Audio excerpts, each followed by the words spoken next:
What is up, everybody? Thanks for tuning in to another video. We're starting off this week's video with a little bit of a CrossFit workout that me and my wife Taylor did. We usually do CrossFit about 3 days a week. Right now during race season, I go up to 5 days once I'm done with races. This is Nate. This is a CrossFit Hero WOD.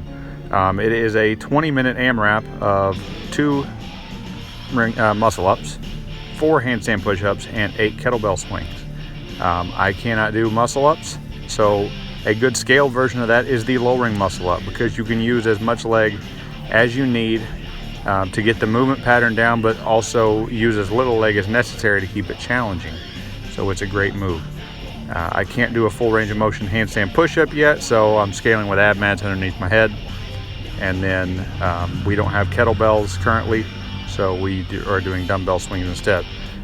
In place of the muscle ups, my wife's doing box assisted pull-ups, and then she's doing pike handstand push-ups, a little more comfortable for her. That's her scaled version of the workout. And then she's doing kettlebell swings. So it is just a great overall workout. We really had a good time with it. I think I tied my last set of reps on this, which was like a little over 5 rounds and some change, which made me mad at first. I didn't set a PR, but the cool part was I looked back and I actually used less ab mats today than I did during my first time of that. So that's progress. I used 2 ab mats this time. I had to use 3 before, so I was barely moving.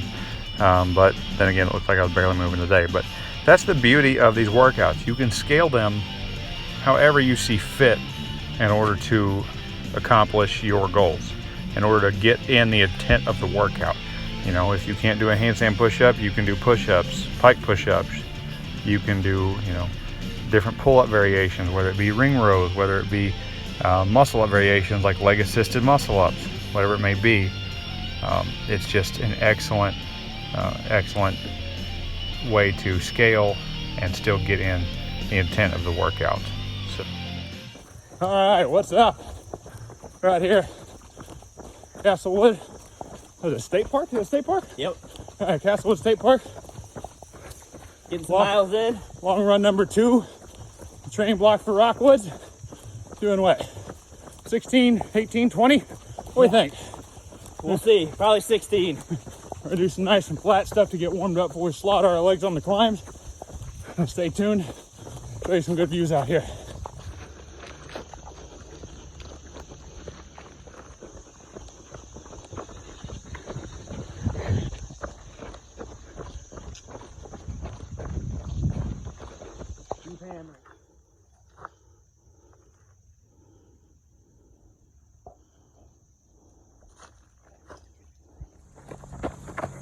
We had about 2 hours, 40 minutes or so.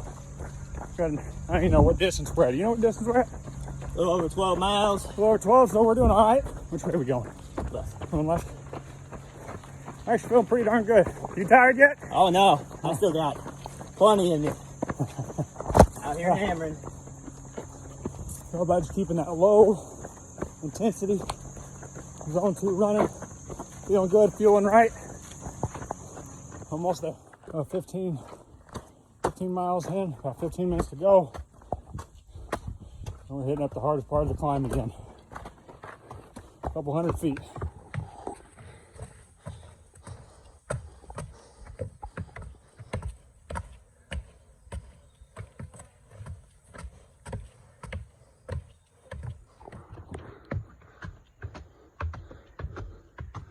I'm just walking, and that's my heart rate right there. It tells you, walk the climbs. Walk the climbs. Gnarly climb, but it was worth it. For this view up here behind us. Give you a view of God's creation while you try to get all your oxygen you just lost coming up that hill. Absolutely gorgeous up here. This is what trail running is all about. Yes, sir.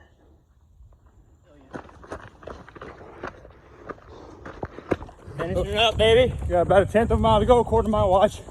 It is over 16, so we're just running around aimlessly in the parking lot. So mine says 16, because if it ain't on Strava, it didn't happen. There you go.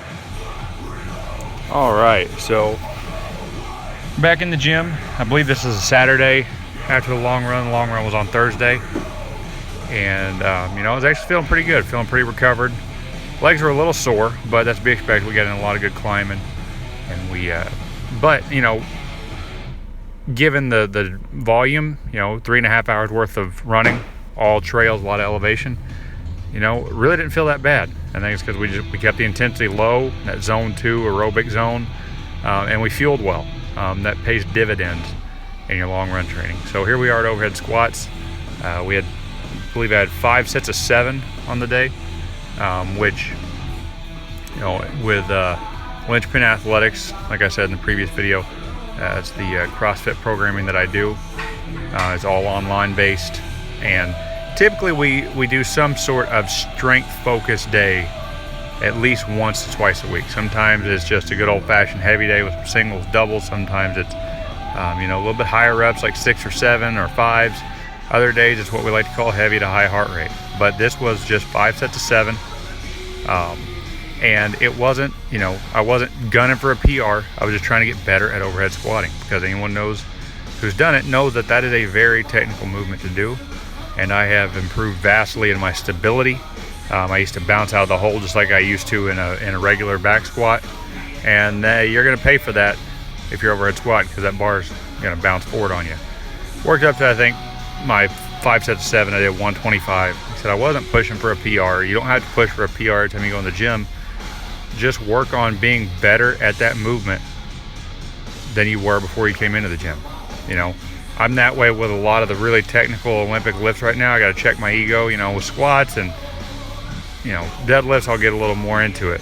I'll get a little more intense. But things like the snatch, the clean and jerk, and the overhead squat, I just want to walk out of that gym better at the movement than I did when I started. And my overhead squat has improved greatly, and I can't recommend this move enough. It, you know, it improves overhead stability, overhead strength. It improves overall core stability, balance, coordination. It's just an all-around good move. So, I believe. Then, yeah, just finished up the overhead squats, and then we had a little bit more overhead work to finish off the day. I believe I had 4 sets of 12 on overhead press here. Once again, it's nothing fancy, as a lot of the accessory work is. You know, you've already spent yourself on the main workout, so accessory work a lot of times is just to finish things off. You know, you don't have to go nuts on it, and you don't have to completely destroy yourself with it. I believe I did 3 to 4 sets of 12 with 85 here. I'm really working on building my overhead strength back up, since I'm, you know, not trying to diet anymore. I can finally let myself get stronger. I've always been so focused on fat loss for so many years. I've never given myself a chance to get stronger. So we're kind of going from the ground up on overhead press. I got, like I said, 3 to 4 sets of 12 with 85 here, which overall was a PR for me. I believe my last set before this, you know, I'd finish off and maybe get 8 or 9 reps. So it's a win. Good morning. It is Monday, August 10th. I haven't really filmed much over the past weekend because I've been working all weekend. Worked 3 12-hour shifts. I just don't take much time to get much videoing in then. But got the day off today. And after working a long weekend, one of my favorite things to do is just get up and chill for a little bit. You know, so been up for a few hours, made breakfast, and just sitting outside on the porch drinking coffee. Go Vols. And you know, getting a few cups of coffee and reading my Bible, and just enjoying the beautiful morning. I'm out on the back porch watching the sun come up. Just a little glimpse of what I get to look at when I'm sitting out here in the mornings. It is a beautiful morning just to sit and just delight in the beauty of a sunrise and God's creation, and just be thankful for all that I've been blessed with.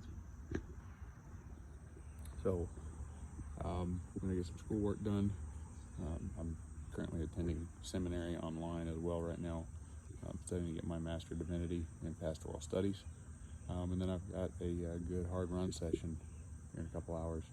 Typically I like to do them first thing in the morning, but like I said, if we're working all weekend, I like to just chill for a few hours, relax, be at peace. But yeah, we got about an hour intense run for the week. And it's got, I believe, 12 600-meter repeats in it, hard 600-meter repeats. So some good speed work. And I'll catch up with you later, tell you how it went. Well, today the heat won. That's the first time I've had to admit that in a long time. I was greatly humbled during this run. I've always had this attitude that, I run really good in the heat. I endure in the heat. During my last race, during my last 70.3 a couple weeks ago, there's a 105-degree heat index, and I was one of the only people that was running. So I was really puffed up. I'm like, oh, I perform in the heat really well, better than most people do. But I let that arrogance get to me today. I've been brought back down several levels, back down to beginner. The prescription for today, for the training plan for the intense run, was supposed to be after a warm-up, jog, dynamic warm-up, some strides, then we'll do 12 600-meter repeats with a minute between each one. However, switch arms. I'm being a wussy boy today. My arms are getting tired. However,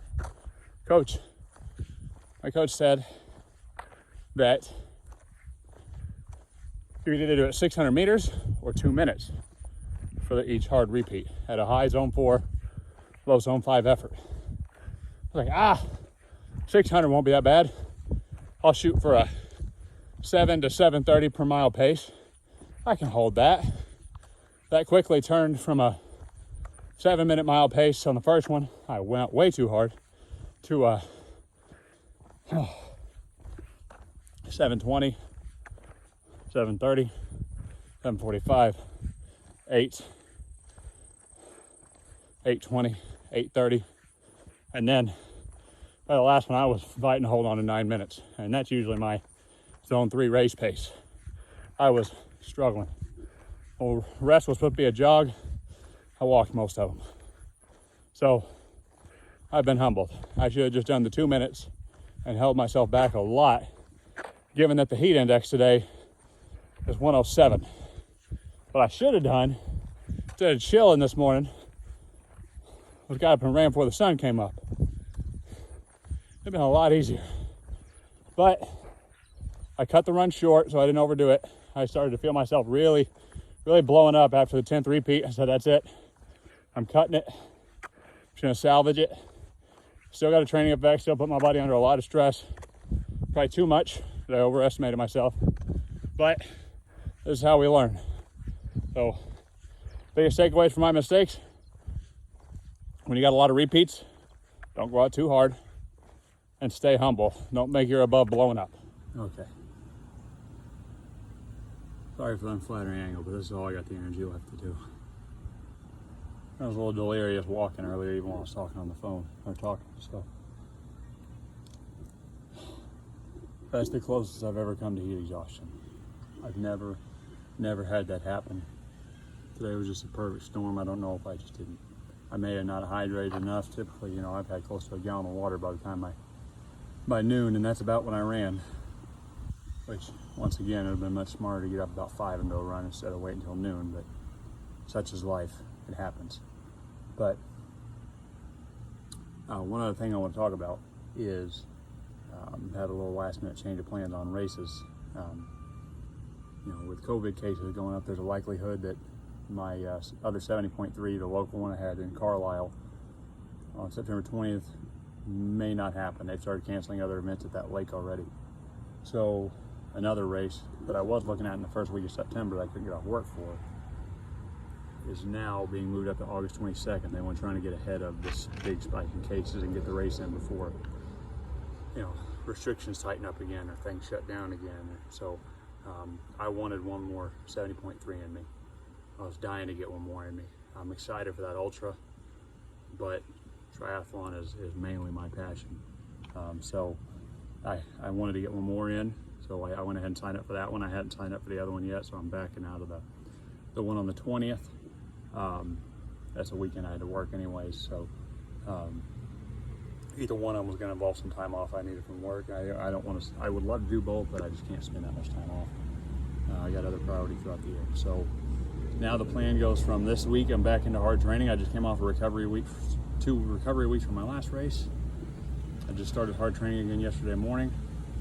So I do this week of hard training, taper next week, race next Saturday. Looks like it's gonna be a beautiful day right now in the forecast, but you know, I can change a lot in 12 days.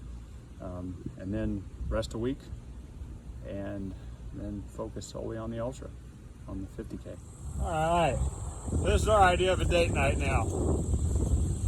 We're on a nice 15, 16 mile ride. Madison County bike trails all around Edwardsville. And then going to one of our favorite spots. Where'd you go? There you are. In downtown Edwardsville. Foundry for dinner. So after slaughter myself on that run, it'd be a good, nice little recovery spin, but it makes more sense to exercise more, right?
Good morning. I'm on my way to the pool. It's been all morning, doing a little bit of meal prepping, cleaning, and just spend some time reading my Bible and just enjoying God's Word, being in the presence of God, and just been a good morning so far. Been a nice, relaxing, but productive morning. Headed to the pool for my big swim of the week. Pool's taking anywhere from 60 to 80 minutes. It'd probably be on the closer to the 80-minute range because I swim like a wounded walrus. But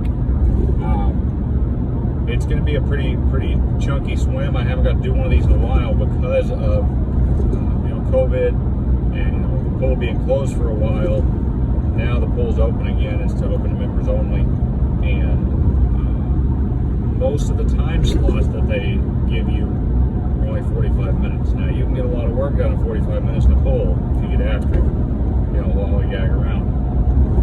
But I haven't been able to do my full main endurance swim in a while because they only have a couple of slots during the week that are more than 45 minutes. They're like smack dab in the middle of the day, just like 1 or 2 days a week. And they're an hour and a half. I was lucky enough to have a day off in the middle of the week this week where I could nab one of those time slots, so that's what I'm doing. And so I haven't got to have one of these swims in a while that, afterwards I just want to eat a huge meal and take a nice nap. So I'm hoping that'll happen again, because that's a good feeling, getting a good hard swim in, and just knowing that the only thing or the only thing you need after a swim like that is a big lunch or a big breakfast and a big nap. So that may be the case today. So hoping to get the swim knocked out, go home, eat up, rest up, do some schoolwork, and then this afternoon I've got we got a CrossFit workout that at least me and my wife are going to do. Jeff may be joining me, and it's going to be some hard intervals of muscle ups, heavy thrusters, and assault bike sprints. Everybody in the Linchpin Facebook group has been saying it basically is it's a soul sucker. So I'm gonna work hard in the pool, and then we're gonna dive into the pain cave in the gym. So look forward to having you join me for that. We'll see how it goes.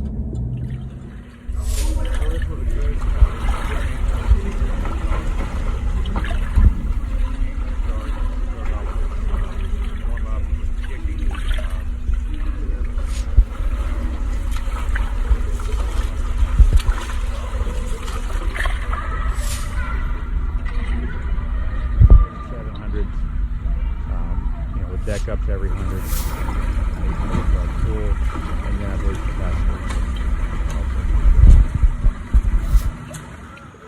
So the last little bit of training I have for you for this week is another hard interval CrossFit workout, and we're doing lowering muscle ups again. I'm not pretty at them, but I'm working on getting better at them. This one was, the best way I call it was a soul sucker. It was 3 rounds. Each round for time was 6 muscle ups, 12 thrusters, and then a 15-calorie sprint on the assault bike. Then you'd rest for 3 minutes and you'd do it again. And by the end of this first one, I was already thinking, how in the world am I going to do 3 of these?